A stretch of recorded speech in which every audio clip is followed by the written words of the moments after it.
पुस्तक का चौथा अध्याय है पत्राचार लेखन।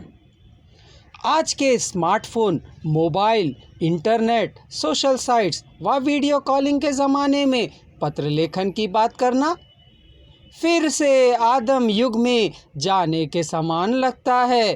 पर किसी विषय को जानना, समझना हो तो उसे उसके फर्स्ट लेवल से ही जानना होता है। ऐसा मेरा विश्वास है कि अगर हम किसी भी विषय की प्रारंभिक व प्राथमिक जानकारी प्राप्त कर लें तो उस विषय को आसानी से जान समझ सकते हैं। इसका प्रमाण यह है कि आप भी हमारे यहाँ स्कूलों में अक्षर ज्ञान से ही शिक्षा दी जाती है, ना कि सीधे शब्दों व वाक्यों से।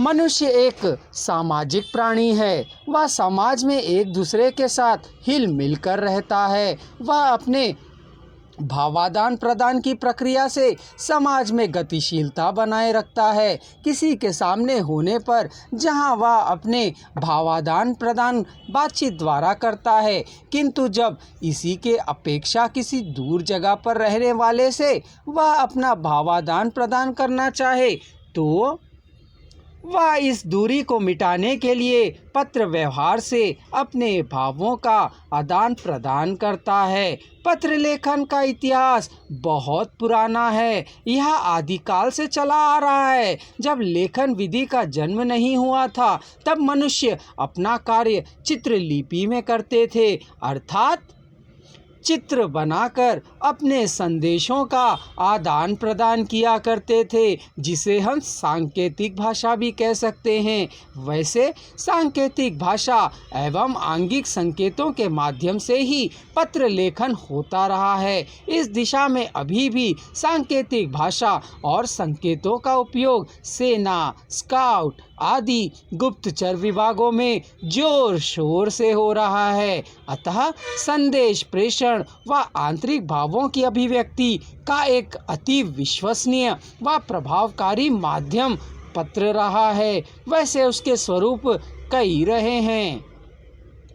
दोस्तों, पत्र लेखन कला है या फिर विज्ञान, इसमें आज भी काफ़ी मतभेद हैं। वैसे हम कह सकते हैं कि पत्र लेखन भी कहानी, कविता, उपन्यास, नाटक आदि की भांति एक विधा है। प्राचीन काल में संदेश लिखने के लिए तालपत्र, भोजपत्र आदि का प्रयोग होता था।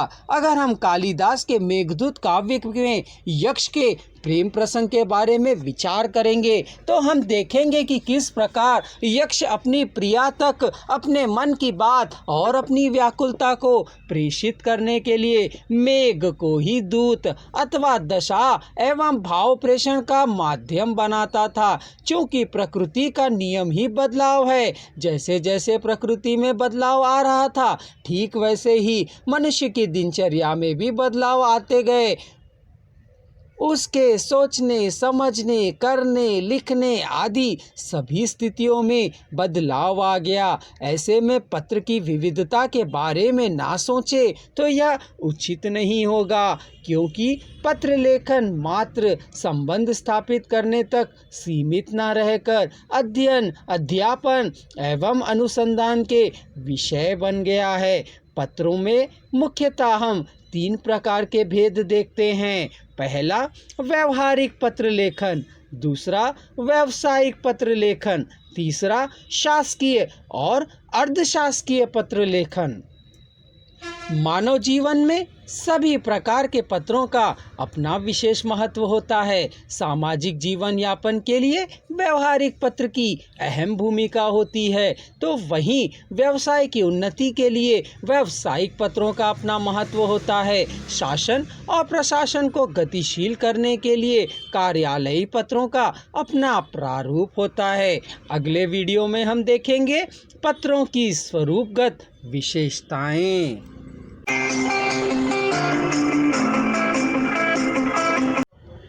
धन्यवाद, आपने हमारे चैनल को आज सुना।